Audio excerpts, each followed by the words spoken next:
Практически дотла сгорел дом по улице Красноармейская, 31 в поселке Туиляс. Пожар произошел в ночь с 23 на 24 января. В результате этого происшествия на улице оказалась женщина с 3 детьми и пожилой мужчина, который в этой трагедии потерял свою супругу. По предварительным данным, причиной возникновения пожара стало замыкание электропроводки. Возгорание произошло в квартире, где проживали пенсионеры. Огонь уничтожил стены, перегородки, перекрытия и кровлю. Соседняя квартира пострадала меньше, однако тоже непригодна для проживания.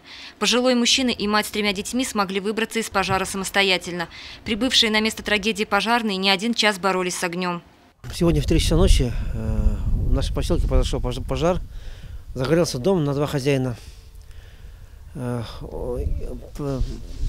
Причина пожара предварительно это замыкание электропроводки. У них был электрический котел, и поэтому во время холода, скорее всего, они добавили, наверное, электричество, и проводка не выдержала. Значит, хозяин, значит, хозяйке и хозяину было 56 лет. Хозяин спасся, а хозяйка погибла в огне. Не смогла выйти. Наши пожарные приехали, скажем так, вовремя, но спасти дом не получилось. Также приехали сибайские пожарники, сибайские МЧС приехали, с ОВД представители приехали.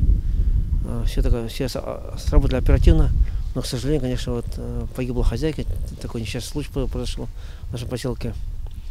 Поэтому надо быть повнимательнее в таких холодах. Погорельцы, в числе которых и 3 детей в возрасте от 3 до 9 лет, в одночасье остались без крова и без одежды. Кроме того, многодетная семья в прошлом году потеряла своего кормильца. В данный момент их приютили родственники.